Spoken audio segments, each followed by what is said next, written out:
ఇప్పుడు గజేంద్రుడు ఇంకా దీనంగా అంటున్నాడు, ఇన్ని రకాలు చెప్పాను కానీ ఇంకా దేవుడు రాలేదే, ఈ మొసలు నన్ను లాగేస్తోంది కోసేస్తోంది, ప్రాణాలు పోతున్నాయి ఇక్కడనే. కలడందురు దీనులయడ, బాగా బాధలు పెరిగినప్పుడు మనందరికీ వచ్చే అనుమానం ఇదే.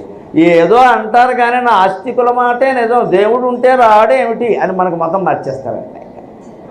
ఎందుకని మన కష్టాలు రాలేదు. అందుకే గజేంద్ర మోక్షణంలో గజేంద్రుడు కూడా అలాగే అంటున్నాడు, కలడందురు దీనులయడ కలడందురు పరమయోగి గణముల పాలన కలడందురు అన్ని దిశలను కలడు కలండనెడు వాడు కలడో లేడో.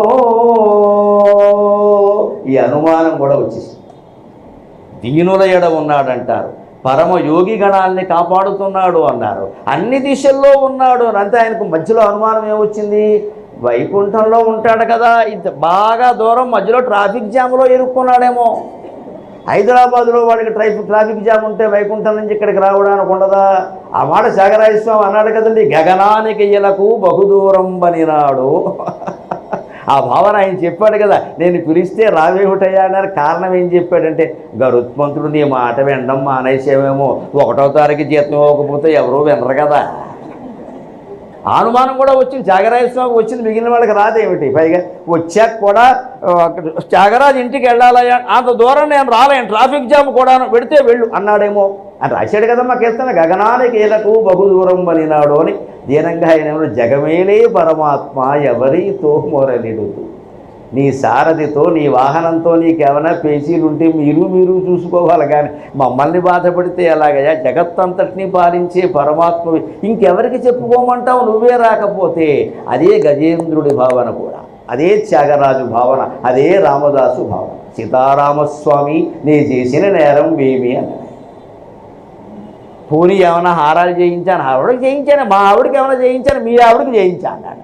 మంటెత్తిపోయి ఆ మాట ఎవడబ్బ సొమ్మని కులుకుచి తిరిగేవు, తెలుగువాడేనమ్మా. దేవుణ్ణి సైతం నిలబెట్టి ప్రశ్నించే శక్తి తెలుగువాడుకు. ఈ మాట త్యాగరాజు అనలేదు, రామదాసే అన్నాడు. ఎవడబ్బ సొమ్మని కొలుకొచ్చి తిరిగేవు, మీ మామగారు చేయించాడా, మీ నాన్న చేయించాడా, ఎవడు చేయించాడా? లక్ష్మణుడికి బత్సాల పథకం, శత్రుఘ్నుడికి ఇంకో పథకం, నాకేం పనే ఇక్కడ? సొమ్ములు మింగేశాను ప్రభుత్వం అంటా. నేను మా ఇంటికి పట్టుకెళ్ళానా, మా ఆవిడకి ఏమైనా చేయించానా? రాముడు గుళ్ళో ఆభరణాలు లేకుండా ఉంటే బాగుండదని ఈ సొమ్ము అటు అకౌంట్లో రాశా, అంతే కదా. భక్తే. అందుకే రాముడు ఏం చేశాడు, రామదాసు చేసింది చట్టరీత్యా దోషం, నన్ను మన్నింతురుగాక. చట్టం ప్రకారం తహసీల్దార్ వసూలైన సొమ్ముని తానేషాకి ఇవ్వాలి కానీ ఇష్టం వచ్చినట్టు ఖర్చు పెట్టకూడదు. ఆయన దగ్గర నుంచి మళ్ళీ తెచ్చుకోవాలి, ఓ చట్టం ఉంటుంది కదా. చట్టం ప్రకారం రామదాసు చేసింది దోషం, కానీ రాముడు కోసం చేశాడు. అందుకే భగవంతుడు తూకంలో తక్కెడలో తేడా ఉండదమ్మా. తానీషా కనిపించాడు, నాణ్యాలు ఇచ్చాడు, రామదాసు కనిపించలేదు, వెళ్ళిపోయాడు. తప్పే, ఒప్పే. పైగా రాముడు రాజు, చట్టంలో తేడా వస్తే ఊరుకోడు ఆయన.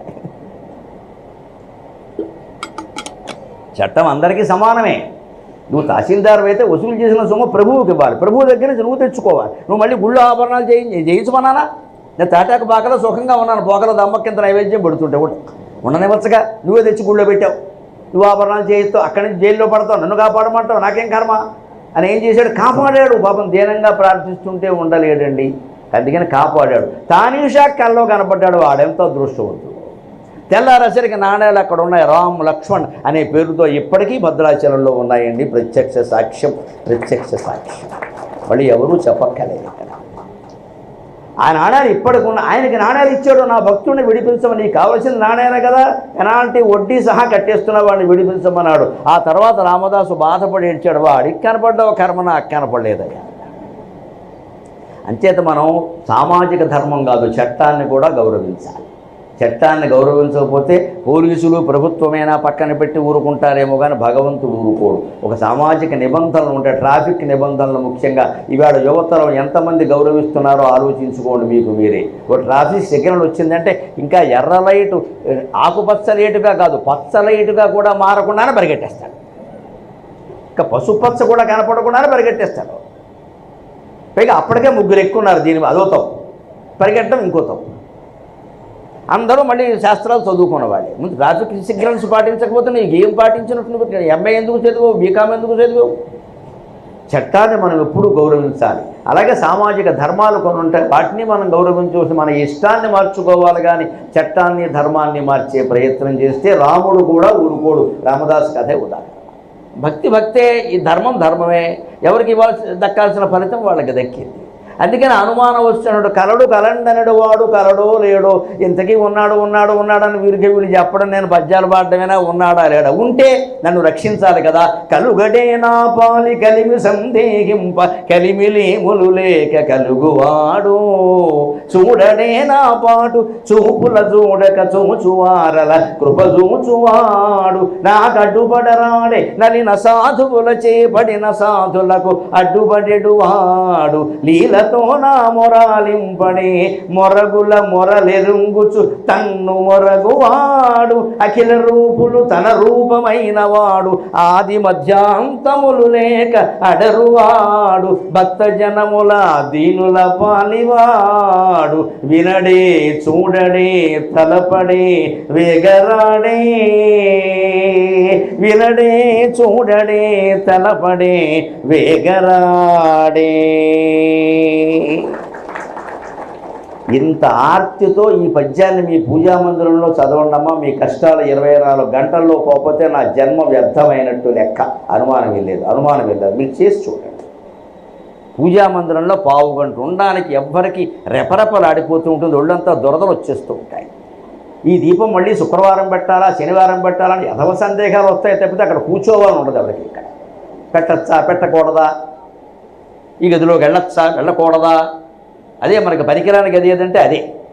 భోజనాలు మానలేదు అప్పుడు, ఇక్కడ వెళ్ళొచ్చా వెళ్ళకూడదా, సినిమాలు మానలా షికార్లు మానలా, ఆ గదిలోకి వెళ్ళొచ్చా వెళ్ళకూడదా, ఇదో పెద్ద శాపం. ఇక్కడ అది ఒక్కటి గది ఏదో ప్రత్యేకం, మిగిలినవన్నీ ప్రత్యేకం. ఇక్కడ మన హృదయం పూజామందిరం అయితే ప్రతి గది పవిత్రమే. పూజామందిరంలో కూర్చోండి, ఒట్టి పారాయణ చేసి వెళ్ళిపోకుండా దయచేసి నామాలు నిర్లేప నిర్మల నిత్య నిరాకార నిరాకుల నిర్గుణ నిష్కళ శాంత నిష్కామ నిరుపప్రవ నిష్కారణ నిష్కళంక నిరుపాధన్ నిరీశ్వర నీరాగ రాగమధని నిర్మల మదనాశిని నిశ్చింత నిరహంకార నిర్మోహ మోహనాశిని. ఇలా చదువుతుంటే ఒళ్ళంతా ఉప్పొంగట్ల. లలితా సహస్రం అంటే అదమ్మా. 36 మంది ముత్తైదువులను పిలవడం, 72 ప్రసాదాలు చేయడం, మా ఇంటికి వారు వచ్చారు వీరు వచ్చారు అందరూ వచ్చారు, లలితా దేవి రాలని కర్మకి మేము ఇంత బాగా చేసాం, ఇదో గొప్ప. మళ్ళీ ప్రసాదాలు ఫేస్బుక్లో పెట్టడం, ఇదో దర్జనం. ఇక్కడ ఇదంతా గొప్ప. ఇంతమంది ఎందుకంటే నేను ఒక్కరితో కూర్చొని చదువుకోక్కడ, నీకు లలితా దేవి కనపడుతుంది ఖచ్చితంగా. నేను నువ్వు ఒకటేనే వెర్రి మొహం అంటుంది ఆవిడకి ఎంత ప్రేమ. ముఖ్యంగా మహిళలమ్మ, ఆవిడకి క్యాస్ట్ ఫీలింగ్ ఉంటుంది. మహిళలు మీకు ఇంకా అమ్మవారు తొందరగా దొరుకుతుందమ్మా మాకంటే, మా దగ్గర రాదు ఆవిడ. అదో నిన్ను అమ్మని ఎవడ చెప్పాడు, అమ్మాయిల దగ్గరికి సేవ దగ్గరికి తొందరగా నువ్వు నేను ఒకటనే. అంతకంటే ఏం కావాలి, ఆత్మీయత ఉండాలి కదా. ఊరికే పారాయణ చేసేసి 100 సార్లు చేసాం 1000 సార్లు చేసి ఎందుకు ఇది ఎక్కాలు అప్పగించినట్టు. నేను వ్యతిరేకించే దాన్నే పారాయణలు కాదమ్మా, పారాయణ చేయాలి, స్తోత్రం చదవాలి, అర్థం తెలుసుకుని చదవాలి, ఆత్మీయంగా చదవాలి, లోపల నుంచి రక్తం ఉప్పొంగాలి, కన్నీళ్లు రావాలి. ఏమీ లేదు ఇక్కడ. అయిపోయిందా లేదా సాయంత్రం చదవచ్చా ఉదయం చదవ, మొత్తం ఎప్పుడు మూసేద్దామా మన దృష్టి లేదు. అలా ఉంటే ఏది అర్థం కాదు. అందుకే నేను బాధపడుతూ ఆర్తితో అన్నాడు. అందుకే ఈ పద్యం తర్వాత వచ్చేసాడు ఆయన, కాగలదు. కలుగడేనా పాలి కలిమి సందేహింప కలిమిలేములు లేక కలుగువాడు. లేడని ఎలా అంటానండి, నా వరకు లేడు అన్నాడు ఆయన. పాప నా పాలి కలిమి సందేహింప, భగవంతుణ్ణి లేడనడానికి నేనెవండి, ముందు ఎంతమంది భక్తులు ఉన్నారు, వాళ్ళందరికీ కనపడలేదా, వాళ్ళని కాపాడలేదా, ఆ చరిత్రలన్నీ అబద్ధమా, నేనెలా అంటాను. నా కర్మ, భగవంతుడు కాపాలన్నా కర్మ కలిసి రావాలంటారు కదా, నా కర్మ నా వరకు లేడనమాట. నా పాలి కలిమి సందేహింప. కానీ మళ్ళీ ఏమంటున్నాడు పక్కనే, తత్వం తెలిసినవాడు కాబట్టి, కలిమిలేములు లేక కలుగువాడు. అసలు ఉండడం లేకపోవడం అనేది ఉండదట. అసదేవేదమగ్ర ఆసీత్ సదేవ సౌమ్యేదమగ్ర ఆసీత్ అసదేవ సౌమ్యేదమగ్ర ఆసీత్. 2 మాటలు వేదంలోనే ఉన్నాయి. సృష్టికి మూలంలో ఏది ఉంది అంటే సత్ ఉందన్నారు. మళ్ళీ ఇంకో మాట అసత్తు ఉంది అన్నారు. ఏమీ లేకపోవడం ఉంది అన్నారు. ఏదో ఉండడం ఉంది అన్నారు. లలితా సహస్రంలో ఏమన్నారు, సదసద్రూపధారిణి, సద్రూపము నువ్వే అసద్రూపము నువ్వే అన్నారు. లేకపోవడము నువ్వే ఉండడము నువ్వే అన్నారు. తెలుగు భాష అర్థమైతే ఇంత వేదాంతం తేలిగ్గా అర్థమవుతుంది. ఎవరింటికైనా వెళ్ళి మీరు సుబ్బారావు గారు ఉన్నారా అని వెళ్ళామనుకోండి, అది లోపలికి ఒక ఆయన చూసి ఉన్నట్టు లేరంటాడు. నాకు ఎప్పటికీ అర్థం కాదు ఈ మాట. ఉంటే ఉండాలి, లేకపోతే లేకపోవాలి. ఉన్నట్టు లేరు ఏమిటండి అంటే ఆయన ఉంటే ఒక వాతావరణం ఉంటుంది అక్కడ ఆ హాల్లో. ఆ వాతావరణం లేదు కాబట్టి ఆయన లేడు. ఇంకో మాట ఉంది, లేనట్టున్నారంటాడు. అయ్యి బాబో ఇదేం భాష. అందుకే నాకు తెలుగు అర్థమైతే వేదాంతం మొత్తం అర్థమవుతున్నారు. ఉన్నట్టు లేరు ఒక ప్రయోగం, లేనట్టున్నారు ఇంకో ప్రయోగం. రెండింటికి అర్థం ఒకటే.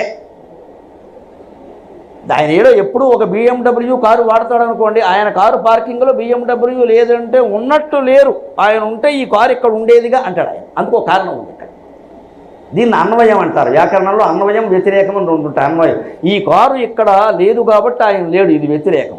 ఆ కారు అక్కడ ఉందనుకోండి, ఉన్నట్టే ఉన్నాడు. ఎందుకు ఉన్నాడు? ఆయన ఇక్కడ లేడు, పైన ఉన్నాడు అపార్ట్మెంట్లో, కింద కారు ఉంది. ఇది అన్వయం. ఇది ఉంది కాబట్టి ఆయన ఉన్నాడు అనడం అన్వయం, ఇది లేదు కాబట్టి ఆయన లేడు అనడం వ్యతిరేకం. ప్రతిదాన్ని తర్కశాస్త్రంలో అన్వయ వ్యతిరేక దృష్టాంతాలతో చూస్తారు. ఉండడం ద్వారా ఒకటి, లేకపోవడం ద్వారా ఒకటి. అందుకే కలిమి లేములు లేక కలుగువాడు. భగవంతుడు ఉన్నాడంటే ఉన్నాడు, ఉన్నవాడుకు ఉన్నాడు, లేనివాడికి లేదు. ఆయన ఏం చేస్తాడు ఇక్కడ? ఎందుకంటే ఈ అడుగుతున్నవాడు ఎవడో వాడి రూపం కూడా ఆయనే. వాడు ఆ రూపాన్ని మర్చిపోయి మాట్లాడుతున్నాడు ఇక్కడ. అందుకని కలిగి ఉండడం లేకపోవడం అనే రెండు స్థితులకి అతీతంగా ఉంటుంది. అందుకే సతసద్రూపధారిణి, ఇచ్ఛాశక్తి జ్ఞానశక్తి క్రియాశక్తి స్వరూపిణి, సద్రూపధారిణి అంటారు. సత్ అసత్ రెండు రూపాలు నీవే అన్నారు. ఉండడం అనే భావన, లేకపోవడం అనే భావన రెండూ ఉన్నవాడు. కానీ నా పాలి లేడు, నన్ను కాపాడాలని లేదాయనకి. ఉంటే నాకేం, లేకపోతే నాకేం. నా గడ్డుబడరాడే నలిన సాధువుల చేపడిన సాధుల గడ్డుబడెడువాడు. ఎంతమందికి ఇదివరకు అడ్డుపడ్డాడు ప్రహ్లాదుడు, ద్రౌపదీదేవి, ఎన్నో చరిత్రలు మనకున్నాయి. గజేంద్రుడికి కూడా ముందు చాలా ఉన్నాయి. సృష్టి ఆయనతో మొదలవ్వలేదు కదా. ఎన్నో ఉదాహరణలు నేను విన్నాను. సాధువులను ఎవరైనా క్రూరులైన వాళ్ళు బాధపడుతుంటే ఆయన కాపాడట. నలిని అసాధువుల చేపడిన సాధులకు అడ్డుపడెడువాడు. అసాధువులైన మనుషులు, దుర్మార్గులైన మనుషులు సన్మార్గుల్ని బాధపడుతూ ఉంటే ఆయన కాపాడట. నాకు అడ్డుపడరాడే, నా కర్మ కాకపోతే నన్నెందుకు కాపాడ్డయ్యా, నేను సాధువుని కాదా అంటాడు ఇక్కడ. ఇప్పుడు అయ్యాడు ఇన్ని పద్యాలు అయ్యాక. నానానేక పద్యంలో అవల అక్కడ అహంకారాలు బాగా ఉన్నాయి. ఇప్పుడు ఇవన్నీ క్రమంగా తగ్గిపోతున్నాయి. అంటే మనం గమనించాలి. ప్రార్థన చేస్తున్న కొద్దీ, స్తోత్రాలు చదువుతున్న కొద్దీ, పారాయణ చేస్తున్న కొద్దీ, ఊళ్ళో దర్శనం చేసుకుంటున్న కొద్దీ అహంకారాలు తగ్గిపోతాయి. అహంకారాలు తగ్గిపోతాయి. అభ్యాసం. మనకేదో కోరిక తీరలేదునో, అనుమానం వచ్చిందనో గుళ్ళోకి రావడం మానేయకూడదు. రావాలి, 2 పూట్ల రావాలి. వీలైతే చేయవలసిన ప్రదక్షిణం చేయాలి. ఓ పువ్వు ఆకు అక్కడ పెట్టాలి, కనీసం నమస్కారమైనా పెట్టాలి, వెళ్ళిపోవాలి. ఈ అభ్యాసం మానకూడదు. అనుమానాలు వచ్చినా సరే, కష్టాలు వచ్చినా సరే దేవుణ్ణి వదలకూడదు. అది పరీక్ష. నువ్వు వస్తావా రావా, నీకు నమ్మకం ఉందా లేదా, నీ కోరిక తీర్చడానికి ఇక్కడ కూర్చున్నారా ఇక్కడ అంటే పరీక్ష చేస్తాడు. అలా వస్తూ ఉంటే ఏమిటో అన్ని కష్టాల్లో ఉండి కూడా ఇల్లాలు రోజు వస్తుంది పాపం. అది ఎప్పుడో తెలియదమ్మా. కొండల నుండి సాగి పెను కోనలు దాటి పొలాలు దాటి భగవంతుని కృప అపారంగా, అశేషంగా, హఠాత్తుగా వస్తుంది. అది మన క్షణంలో, ఆ క్షణం ఎప్పుడో మనకి తెలియదు. ఆ క్షణం కోసం కొంగు జాపి నిలబడాలి. గుండెలు మండిపోవగా అకుంఠిత దీక్ష తపస్సు చేయక. 1116 పద్యాల మహాకావ్యం సాగర ఘోషలో భగవద్ దర్శనాన్ని గురించి నేను రాసిన పద్యం ఇది. గుండెలు మండిపోవగా అకుంఠిత దీక్ష తపస్సు చేయక, కొండల నుండి సాగి పెను కోనలు దాటి పొలాలు దాటి, పేరెండల మగ్గువాని పైనెత్తిన వర్షపు జల్లువోలే. కొండల నుండి దాటి, పలు కోనలు దాటి, పొలాలు దాటి, పేరెండల మగ్గువాని పైనెత్తిన వర్షపు జల్లువోలే. బ్రహ్మాండములేలువాని దయ అంత హఠాత్తుగా వచ్చి వ్రాలిన వారే యోగులు. అలా వ్రాలిన వారే యోగులు. అది ఎప్పుడు వస్తుందంటే మనం చెబుతామా? వర్షం ఎప్పుడు కురుస్తుందో మనం చెప్పగలమా? వర్షం కురిసే వాతావరణం ఉందంటే మనం బట్టలు తీసుకుని లోపల వేసుకోవాలంతే. తడవాల్సినవి ఏమైనా ఉంటే బయట పెట్టాలి, ఆరాల్సినవి ఏమైనా ఉంటే లోపల పెట్టాలి. నువ్వు బట్టలు ఆరేసావు కదా అని వర్షం వస్తుందా? మా ఇంట్లో అంటూ ఉంటారు సరదాగా, అదేం చిత్రమో నాకు తెలియదు. నా బట్టలు ఆరేస్తే ఎండ బ్రహ్మాండంగా వస్తుంది, వీళ్ళు ఎవరి బట్టలు ఆరేసినా వానే. అందుకని ఏమిటో దేవుడు కూడా మీ మీద పక్షపాతమే ఉంటుంది. అంటే నేను అన్నాను, మా నాన్నగారి పేరు సూర్యనారాయణ, అది కారణం.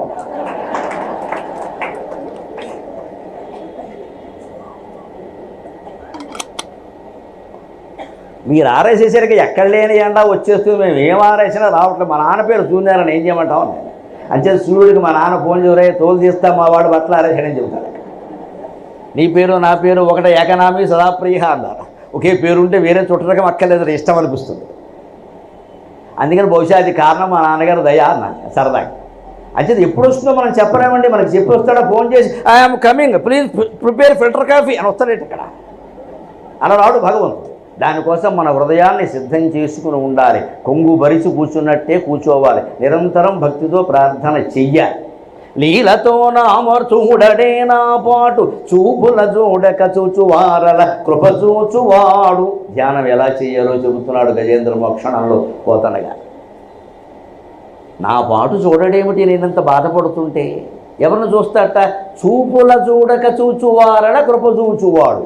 ఈ మామూలు కళ్ళతో కాకుండా చూపుల చూడకుండా చూచువాడు. ఈ చూపులతో చూడకుండా చూడడం ఎలాగండి? కళ్ళు మూసుకొని ధ్యానం చేస్తే అందరికీ అర్థమైంది. కళ్ళు మూసుకొని ధ్యానం చేసి చూడండి, లోపల కనపడుతోందా లేదా? బయట ప్రపంచం కనపడకపోవచ్చు, కానీ ఏదో ఒక చీకటి ఉన్న ఆ చీకటిని కూడా మీరు దర్శించగలుగుతున్నారు. చూడండి, కళ్ళు మూసుకొని భూమధ్యంలో దృష్టి పెట్టండి, చీకటే ఉంటుంది. చీకటిని కూడా మీరు చూస్తారు. అంటే చీకటిని కూడా చూడగలిగిన గొప్ప జ్యోతి లోపల ఉందమ్మా.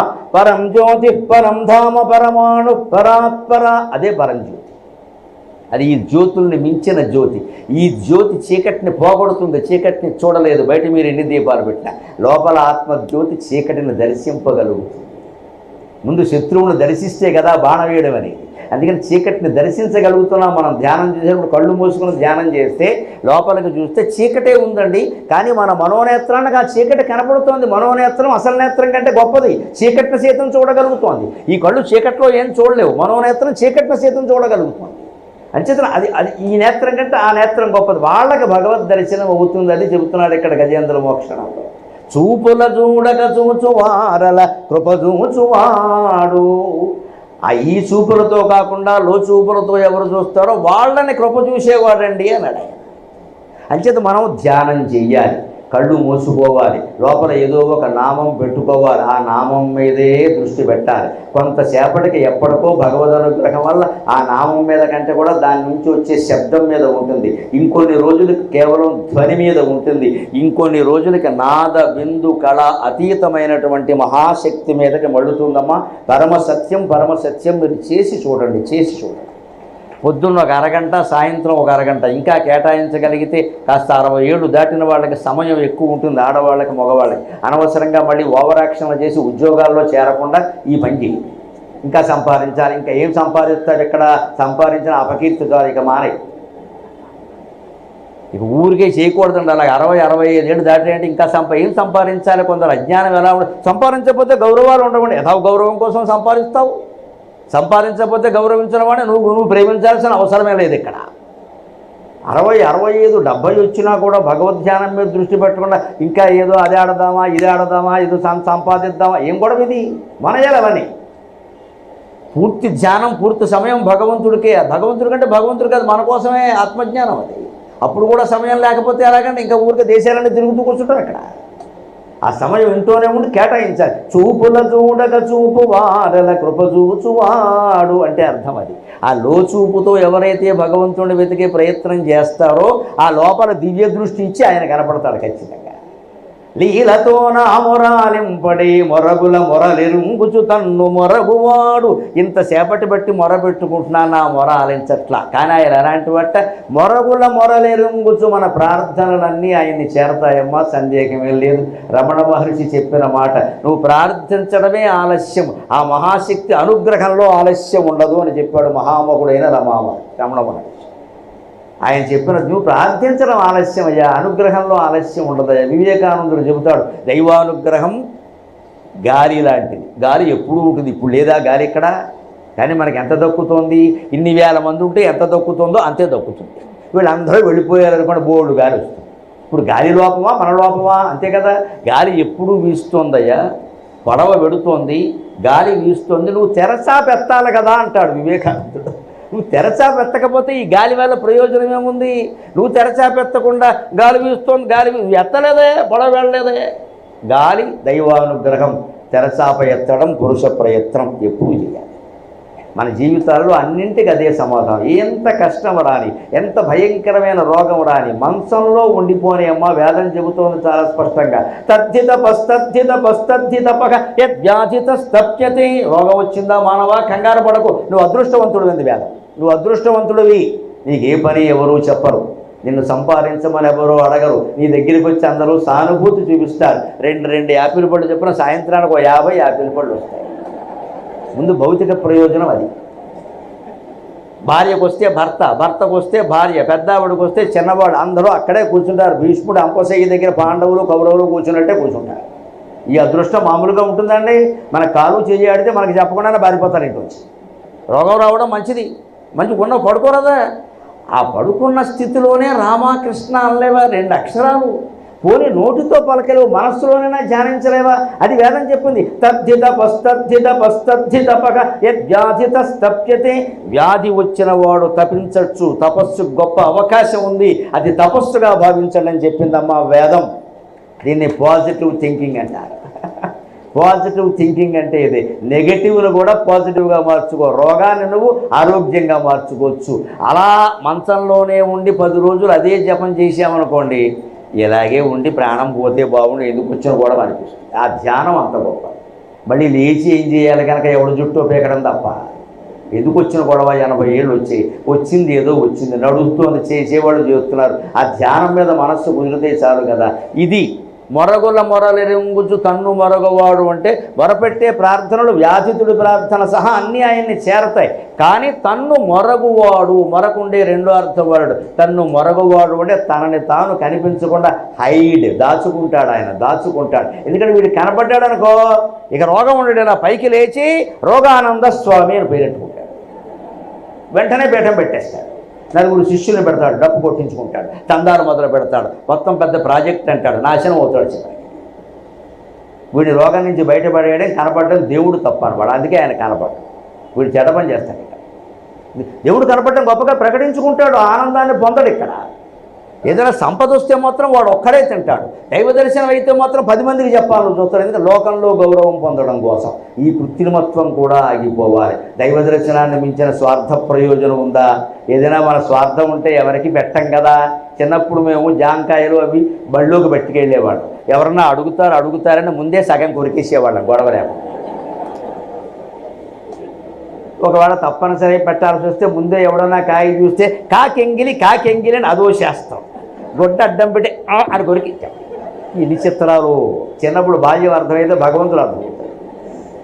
మరి నువ్వు స్కూలుకి పట్టుకెళ్ళిన జామకాయ మీద అంత ప్రేమ ఉందని ఎక్కువ స్వార్థం, భగవద్ దర్శనం మీద ఎంత స్వార్థం ఉండాలి. అందులో మా అమ్మ వెళ్ళేటప్పుడు ఆవకాయ వేసి పెట్టేది, వేడన్నం ఆవకాయ. ఆ బద్ద తినడం నాకు సరదా. అది భాగవతం పద్యం కంటే బాగుంటుంది బద్ద. దాన్ని ఎలా వదిలేస్తాం? అందుకని తినడానికి సమయం లేక జేబులో పెట్టుకుని వెళ్ళేవాడు. ఉన్న విషయం చెబితే అందరికీ జేబులో పెట్టుకుని, జేబంతా ఎర్రగా అయిపోయేది ఆవకాయ బద్ద. అయినా సరే అది నాకు చందమామలో మచ్చలా చాలా ఆనందంగా ఉంటుంది. ఎప్పుడో ఇంటర్వెల్ ఇచ్చాక 10:30కి ఆ బద్ద తీసుకుని స్కూల్ కాశీపాడు కెనడీ హై స్కూల్లో తడికెల బడిలో వెనకాలకెళ్ళి ఆ బద్ద నేను ఒక్కడే తినేవాడు. ఏదో బద్ద మీద ఎంత ప్రేమ ఉంటే భగవంతుడి మీద ఎంత ప్రేమ ఉండాలండి. భగవంతుడు కనపడితే పరాయి వాళ్ళకి ఎలా చెబుతామో చెప్పకూడదు. It's not for advertisement. ఈ ప్రకటనలకు ప్రాధాన్యం ఇచ్చామంటే జీవితం పోయినట్టే లెక్క. ఇక్కడ చిన్న చిన్న విషయాల మీద ఇంత స్వార్థం ఉంది కదా. ఎవరికి రూపాయి ఇవ్వమంటే రూపాయి ఇవ్వమే, భగవద్ దర్శనాన్ని ఎలా ఇచ్చేస్తామండి అంత తేలిగ్గా? అంత స్వార్థం ఉండాలి. అలా పట్టుకుని కూర్చోవాలి. మన ద్వారా అవ్వాల్సిన కార్యాలు ఏమన్నామంటే మన ఎగ్జిస్టెన్స్ అంటాడు రమణ మహర్షి. మన ఉనికి చేతనే అవుతాయి, నువ్వు సంకల్పించాల్సిన పనుల. నువ్వు సంకల్పిస్తే నువ్వు బలైపోతావు.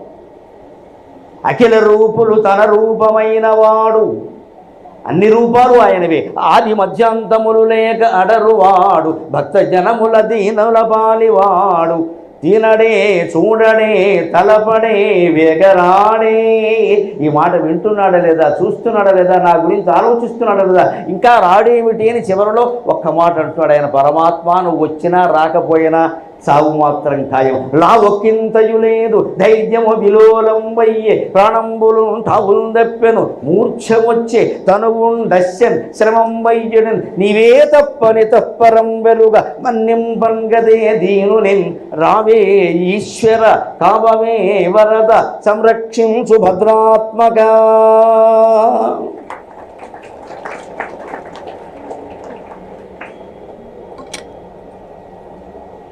ఈ ప్రార్థన ఆయనకి సోకింది. అంతవరకు సిగ్నల్స్ కలవల. మన భాషలో చెప్పాలంటే సిగ్నల్స్ కలవల. ఫోన్ 2 ఫోన్లు 3 సిమ్ములు ప్రయత్నం చేస్తూనే ఉన్నాడు గజేంద్రుడు. నెట్వర్క్ నాట్ అవైలబుల్ అని వస్తాం. ఈ పద్యంతో నెట్వర్క్ మొత్తం కలిసింది అక్కడ. ఎందుకని? మనిషి తన ఓటమిని అంగీకరించాలి. పూర్తిగా అహంకారం పూర్తిగా నశించిపోవాలి. అహంకారంతో ప్రార్థన మొదలైంది, నిరహంకారంతో ప్రార్థన ముగిసింది. మన జీవితమేనా అంతే. నేను నాది అనే భావాలతో మొదలవుతుంది. ఏ వయస్సులో ఆ నేను నాది అనేది పోయి ఇదంతా ఒక్కటే, ఇదంతా ఒక్కటే, ఏకమేవ అద్వితీయం బ్రహ్మ మేఘనానాస్తి కించన అనే అద్వైత భావన దృఢపడుతుందో అప్పుడు భగవద్ దర్శనం అవుతుంది. అప్పుడు అవుతుంది. అంతా ఒక్కటే, అంతా ఒక్కటే. అందుకే లావు ఒక్కింతయు లేదు. లావు అంటే ఈ లావు కాదు. ఇక్కడ పూర్వకాలం తెలుగు భాషలో లావు అంటే బలం.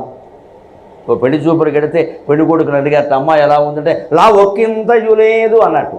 వాడికి కావాల్సింది అదే. ఇంకా స్లిమ్గా ఉండాలి కదా. ధైర్యము విలోలంబయ్య అన్నట్ట. ఆ అమ్మాయిని చూడగానే మనోధైర్యం కోల్పోయా అన్నట్ట. అంతేకాదు చావోరేవో మునింగిపోయేదను సంసారంబులో మిత్రమా అన్నట్ట. నేను ఎక్కడో అవధానం చేస్తుంటే ఈ లా ఒక్కింతయు లేదు పద్యానికి పేరటేగా పెళ్లి చూపుల పద్యం చెప్పాలి. అప్పుడు చెప్పాను ఇది. లా ఒక్కింతయు లేదు ధైర్యము విలోలంబయ్యే ప్రాణంబులు తాగులు తెప్పాను. ప్రాణాలు తాగులు తెప్పాక అమ్మాయి అందాన్ని చూడగానే పడిపోయాడు మనవాడు. అయితే అట్టై రొట్టై మట్టయిపోయాడు. అందుకని చివరికి ఫ్రెండ్కి ఏమన్నాడంటే, లావుగా లేదయ్యా, అమ్మాయి చాలా అందంగా ఉందయ్యా, అమ్మాయిని చూడగానే పై ప్రాణం కిందికి, కింది ప్రాణం పైకి వెళ్ళిపోయింది. నన్ను నేను లేకుండా నా మనస్సు ఎక్కడో పారేసుకున్నా. విధవ మనస్సు ఉంటే కదా పారేసుకోవడానికి. పారేసుకున్నట్టు ఏమిటో ఒక క్షణంలోనే. అందుకని చివరికి ఏమన్నాడు అంటే, ఒరే సంసారంలో ఉండే కష్టాలు తెలుసున్నాను. చావోరే ఓ మునింగి భోజదను సంసారంబునన్ మిత్రమా. ఏమైనా సరే ఇంతవరకు శంకర మఠానికి వెళ్ళి బ్రహ్మచారిగా ఉండిపోదాం కానీ కుదరదురా, ఓ ఛాన్స్ చూడాల్సిందే అంటున్నాడు. ఇంకా నో ఛాన్స్. నేను మొహమాటం లేకుండా చెబుతూ యువకులకి, మీరు బ్రహ్మచారులుగా ఉండగానే భగవంతుడి మీద దృష్టి పడితే దయచేసి రామకృష్ణ మఠానికి రోజు వెళ్ళండి, శంకర మఠానికి రోజు రండి. భగవంతుడు మీకు ఏ దారి చూపిస్తాడో ఎవరికి తెలుసు. ఎదవ పీడియుడు చేసుకోవడానికి, సంతానాన్ని కనడానికి మేమందరం ఉన్నామమ్మా, మీరు అక్కర్లే. మేము చేసిన ఘనకార్యం అదే, అంతకంటే ఏంటి. ఈ పెళ్ళైపోవాలి, పిల్లల్ని కనాలి, ఇవి పెట్టుకోకండి. యువకులు ఎవరికైనా సరే భగవంతుడి మీద దృష్టి బలీయం అవుతుంది అంటే రామకృష్ణ మఠానికి వెళ్ళాలి, వివేకానందుల పుస్తకాలు చదవాలి, స్త్రీలు శారదామాత పుస్తకం చదవాలి, ఆవిడ జీవిత చరిత్ర చదవాలి. 33 ఏళ్లకు వితంతు అయిపోయింది మహాసాధ్వి. అంతవరకు భర్త స్పరిశ లేదా. 60 ఏళ్ళు పైన బతికింది, అలాగే బతికింది. ఆవిడ మనకు ఆదర్శం కాదా? ఎంతసేపు ఈ పెళ్లి చేసుకుని పిల్లల కంటేనే ఆదర్శం. ఆ భగవద్ దృష్టి ఏర్పడిన తర్వాత ఈ గోతులో ఎవడ పడతాడండి అసలు. నా ఒక్కింతయు లేదు, బలమంతా పోయింది. ధైర్యము విలోలంబయ్యే, ఇంకా తట్టుకోగలన ధైర్యం లేదయ్యా. ప్రాణంబులు ఠావులు తెప్పాను. ఠావు అంటే చోటు. ప్రాణం ఠావు తెప్పిందంటే ప్రాణం, అపానం, యానం, ఉదానం, సమానం అని 5 వాయువులు ఉంటాయి శరీరంలో. మనం పీల్చే వాయువు ప్రాణవాయువు, వదిలే వాయువు అపాన వాయువు. ఉదాన వాయువు అంటే కంఠంలో ఉంటుంది, వాంతి రావడానికి అదే సహకరిస్తుంది. అంతేకాదు కల రావడానికి కూడా అదే సహకరిస్తుంది, కంఠంలో ఉంటుంది. కాలకంఠి, కాంతిమతి, క్షోభిణి, సూక్ష్మరూపిణి, అది కళకు సంబంధించిన నామాలు ఆ 4 కూడా. కాలకంఠి అంటే కాలం అంటే మనస్సు. అక్కడ మనస్సు మన కంఠంలో ఉంటుంది స్వప్నావస్థ. అప్పుడు ఈ ఉదాన వాయువే ఆ దృశ్యాలను పైకి తీసుకొస్తుంది, మన కళ్ళకు కనపడేలా చేస్తుంది. అంతా నిజమే. అంచేత ఉదాన వాయువు చేసే 2 ముఖ్యమైన పనులు, 1 వాంతి, 2 స్వప్నం. వాంతిని విసర్జించినట్టే స్వప్నాన్ని విసర్జించాలి. మళ్ళీ మంచి కళ చెడ్డ కళ అని పిచ్చి ఆలోచనలు పుట్టుకో, కళ పనికిరా తీసే. అంతే లెక్క. అక్కడికి వదిలేస్తే గొడవ వదిలిపోయింది. ఏవో కళ్ళు వస్తూనే ఉంటే పోతూనే ఉంటే దాని గురించి విచారణ అనవసరం అసలు. అది కేవలం మనస్సు చేసే ఒక మాయ అంతే. జీవితమే మాయా అని చెప్తే మళ్ళీ కళ గురించిన చర్చ ఏమిటి ఇక్కడ. ఉదాన వాయువు. అలాగే వ్యాన సర్వశరీరగ, మొత్తం 72,000 నాడుల్లో ఉండి రక్త ప్రసారాన్ని అరికాలి నుంచి నషాళం వరకు రక్త ప్రసారం చేసేది వ్యానమే. వ్యాన సర్వశరీరగ. సమాన వాయువు ఇక్కడ ఉంటుందండి సరిగ్గా జఠరాగ్ని దగ్గర, ఎడం వైపుని. ఇక్కడ తిన్న పదార్థాలను జీర్ణం చేసేది అదే.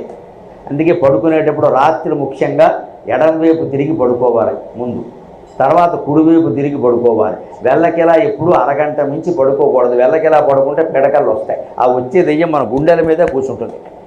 కాస్త పక్కకి తిరిగితే పక్క వాళ్ళ మీదకి పోతుంది గొడవలే. అందుకని శాస్త్రంలో చెబుతారు వెళ్ళకెలా ఎక్కువ పడుకోకూడదు, కొద్దిసేపు పడుకోవచ్చు, ఒక అరగంట గంట. ఎక్కువసేపు ఎడంవైపు పడుకోవాలి. మెలకు వచ్చినప్పుడల్లా ఎడంవైపు తిరుగుతుంటే నిద్రలో అనుకోకుండా కుడివైపు ఎలాగో తిరుగుతాం, ఇంకా నిద్ర ఎక్కువైతే జారిపోతాడు కూడా కిందికి.